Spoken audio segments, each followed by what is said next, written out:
บาดนี้เพิ่นเจ้าได้ปลาได้ปลาหูเข่งนะผมได้ปลาหูเข่งแล้วอันนี้ละงานตึกนี่บุ่งเต้ได้เขาได้ปลาหูเข่งตัวบ้างใหญ่เดี๋ยวผูกใส่โค้งเลยนะได้ปลาหูเข่งแล้วปลาหัวแขกแม่ปังใหญ่แล้วจักโตได้ปลาหูเข่งอ่ะได้ตัวนึงบ่ได้ตัวนึงผลเอา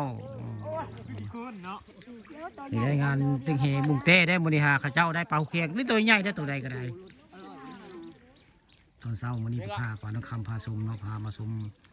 งานตึกเฮบุงเต้บ้านม่วงคำตำบลนาตาลอำเภอเตางอยไทยนาตาลบ้าพึ่งเดียวผม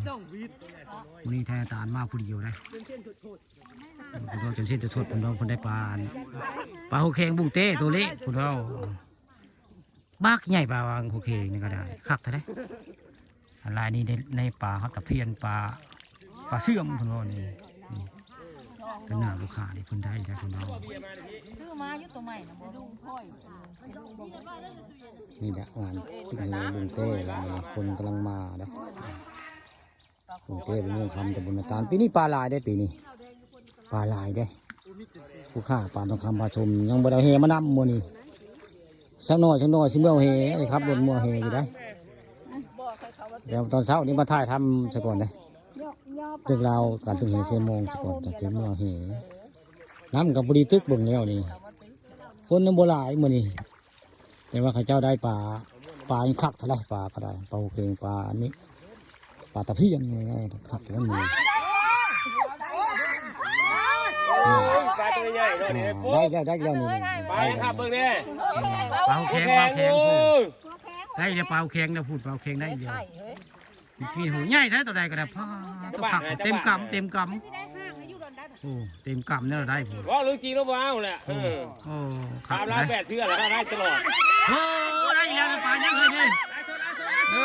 ปลายังเลยโอ้ปลาโนจันเฮ้ยนี่ฉันโนจันเลย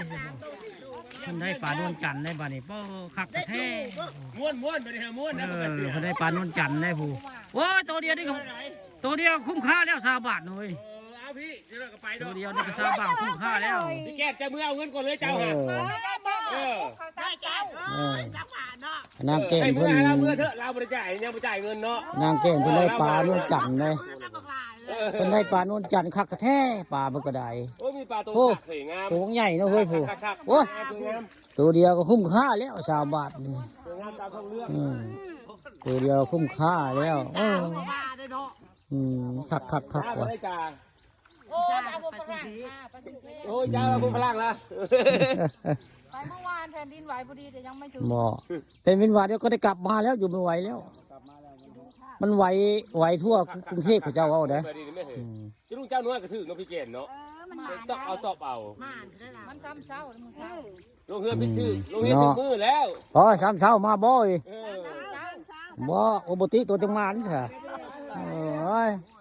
โบติพยายามเข้า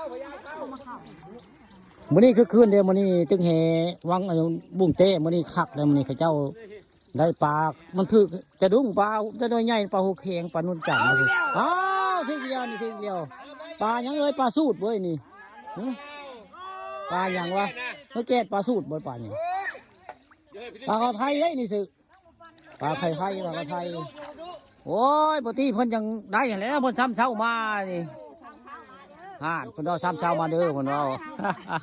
เมื่อทำเช้าก่อนเด้อซ้ำเช้าบ่เฮาค่ะซ้ำเช้าก่อนเสียเขาบ่ซ้ำเช้าหันมือจังบ่บานซ้ำเช้าอย่าลืมซ้ำหาย